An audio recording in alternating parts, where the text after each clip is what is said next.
ጠቅላይ ሚኒስትር ዶክተር አብይ አህመድ በጥቅምትና ህዳር 2018 ዓ.ም ቁልፍ የሆኑ ተከታታይ ሀገራዊና ዓለም አቀፋዊ ተግባራትን አከናውነዋል። በደቡብ አፍሪካ አዘጋጅነት ለመጀመሪያ ጊዜ በአፍሪካ ምድር በተካሄደው የቡድን 20 አባል ሀገራት የመሪዎች ጉባኤ ላይ በመታደም ከፍተኛ ዲፕሎማሲያዊ ስኬት አስገኝተዋል። የጠቅላይ ሚኒስትሩ በጉባኤው ላይ መሳተፍ የኢትዮጵያ ብሔራዊ ጥቅም በማስጠበቅ የአፍሪካን የጋራ ድምፅ ለማጉላት ያስቻለ ነበር። ይህም የአህጉሪቱን ተጽዕኖ በዓለም አቀፍ ጉዳዮች ላይ የጎለበተ መምጣቱን ያረጋግጣል። ጠቅላይ ሚኒስትር ዶክተር አብይ አህመድ በአማራ ክልል ጎንደር ከተማ በነበራቸው ጉብኝት የመገጭ የመስኖ ልማት ፕሮጀክትን የስራ ሁኔታ ገምግመዋል።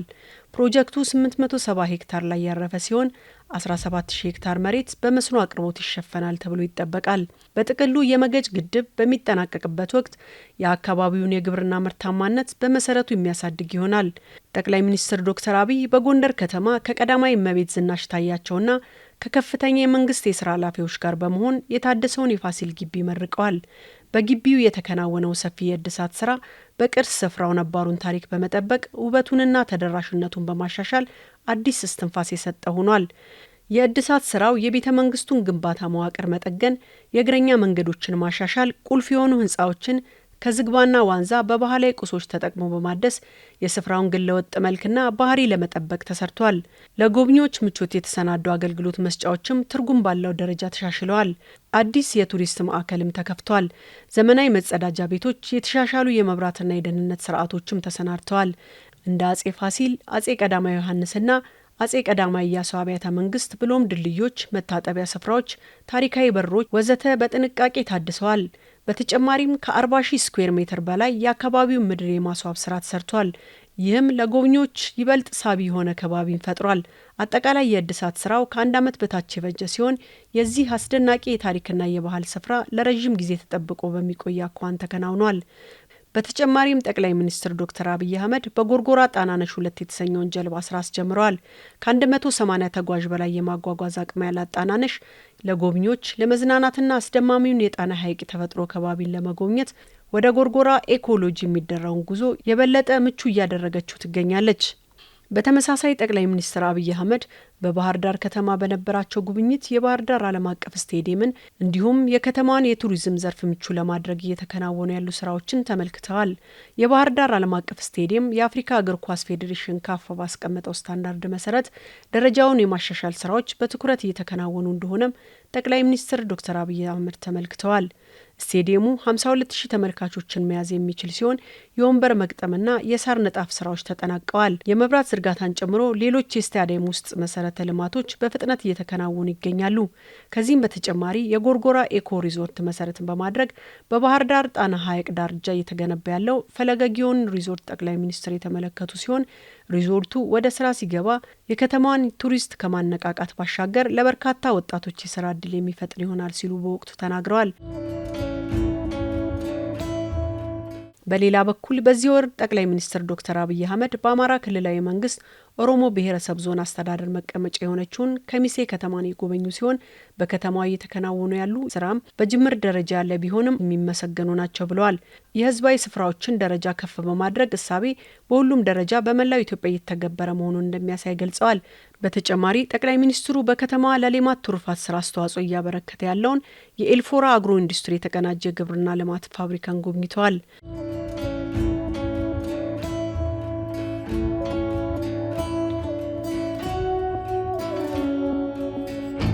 የኢትዮጵያ አርቲፊሻል ኢንተለጀንስ ኢንስቲትዩት ዋና መስሪያ ቤቱን ቀድሞ ከነበረው መለወጡን ተከትሎ ጠቅላይ ሚኒስትር ዶክተር አብይ አህመድ በስፍራው ተገኝተው እንቅስቃሴውን ተመልክተዋል።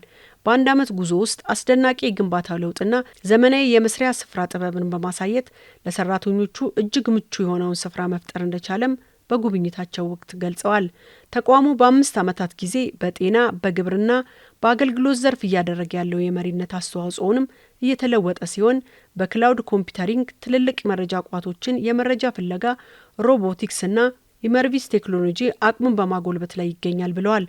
በቅርቡ የተጀመረው የአርቲፊሻል ኢንተለጀንት ስታርታፕ ማዕከል ዜጎች ሀሳብ ብቻ ይዘው በመምጣት ፕሮቶታይፕ ለመፍጠር ለማብዛት ብሎም ከግል ዘርፍ ኢንቨስተሮች ጋር እንዲገናኙ እድል ያመቻቸነ ያሉት ጠቅላይ ሚኒስትሩ እስካሁን 200 ሀሳብ ፈጣሪዎች በዚህ እድል ተጠቃሚ መሆናቸውን ጠቁመዋል። በተያዘው ወር ነው የሚኒስትሮች ምክር ቤት ባካሄደው 50ኛ መደበኛ የዲጂታል ኢትዮጵያ 2030 ስትራቴጂ በሰፊው ከተወያየ በኋላ በምክር ቤቱ ከጸደቀበት ቀን ጀምሮ ተግባራዊ እንዲደረግ በሙሉ ድምጽ የወሰነው። ጠቅላይ ሚኒስትር ዶክተር አብይ አህመድ በደቡብ አፍሪካ አዘጋጅነት በተካሄደው የቡድን 20 አባል ሀገራት የመሪዎች ጉባኤ ላይ የኢትዮጵያን ስትራቴጂካዊ ጥቅም የሚያጸኑ የሁለትዮሽና የባለብዙ ወገን ዲፕሎማሲያዊ ተግባራትን አሳክተዋል። ጠቅላይ ሚኒስትሩ በጉባኤው ዋዜማ የአስተናጋጇ ሀገር ፕሬዚዳንት ከሆኑት ሲሪል ራማፎሳ ጋር ተገናኝተዋል። በተመሳሳይ ጠቅላይ ሚኒስትር ዶክተር አብይ አህመድ ከጉባኤው ጎን ለጎን ከአይኤምኤፍ ዋና ዳይሬክተር ክሪስቲና ጆርጂየቭ ጋር በዓለም አቀፍ የኢኮኖሚ አዝማሚያዎች፣ በኢትዮጵያ የኢኮኖሚ ሪፎርም እንዲሁም ዘላቂና አካታች እድገትን ለመደገፍ ትብብርን ለማጠናከር ስላሉ እድሎች ላይ ተወያይተዋል። እንዲሁም ከአዲሱ የአፍሪካ ልማት ባንክ ፕሬዚዳንት ዶክተር ሲዲ ኡልድታ ጋር ተገናኝተው ባንኩ በመላው አፍሪካ አካታች እድገት እንዲኖር የሚያደርገውን ወሳኝ ሚና በሚጠናከርበት ሁኔታ ላይ ተወያይተዋል። በተጨማሪ ጠቅላይ ሚኒስትር ዶክተር አብይ አህመድ ከጉባኤው ጎን ለጎን በርከት ያሉ ሀገራት መሪዎችን አግኝተው በሁለትዮሽና ስትራቴጂካዊ ትብብር ላይ የተወያዩ ሲሆን የአቡዳቢው አልጋ ወራሽ፣ የተርኪየው ፕሬዝዳንት፣ የፊንላንዱም ፕሬዝዳንት፣ የፈረንሳዩን ፕሬዝዳንትና የጀርመኑን ቻንስለር የሚጠቀሱ ናቸው። በተጨማሪም ጠቅላይ ሚኒስትር ዶክተር አብይ አህመድ ከህንድ ከቪየትናምና ደቡብ ኮሪያና አውስትራሊያ መሪዎች ጋር ፍሬያማ ውይይት አካሂደዋል። እንዲሁም ከዩናይትድ ኪንግደም ጠቅላይ ሚኒስትር፣ ከብራዚል ፕሬዝዳንት፣ ከኔዘርላንድ ጠቅላይ ሚኒስትር፣ ከጣሊያን ጠቅላይ ሚኒስትርና ከኢንዶኔዥያ ምክትል ፕሬዝዳንት ጋር መልካም ውይይት አድርገዋል።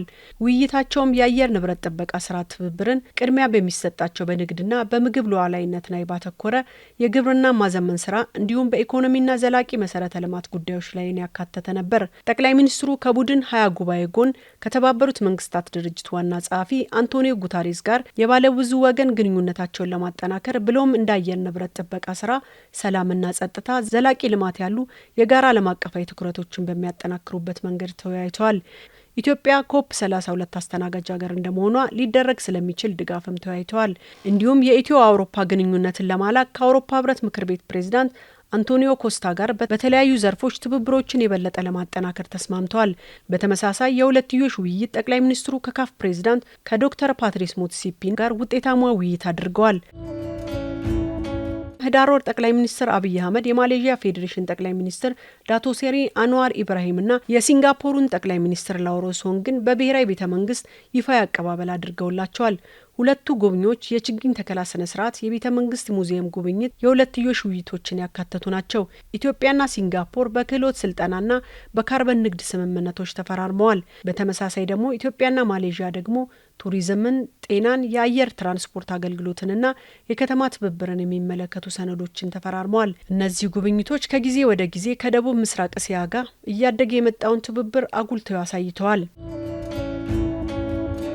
ኮፕ 32 የኢትዮጵያ የውጭ ጉዳይ ሚኒስትር የሆኑትን ዶክተር ጌዲዮን ጢሞቴዎስን ፕሬዝዳንት አድርጎ መመደቡን ተከትሎ ጠቅላይ ሚኒስትር ዶክተር አብይ አህመድ በተገኙበት ቁልፍ የዝግጅት ተግባራትን ለማዘጋጀት የሚያስችል የብሔራዊ አስተባባሪ ኮሚቴ ስብሰባ ተደርጓል።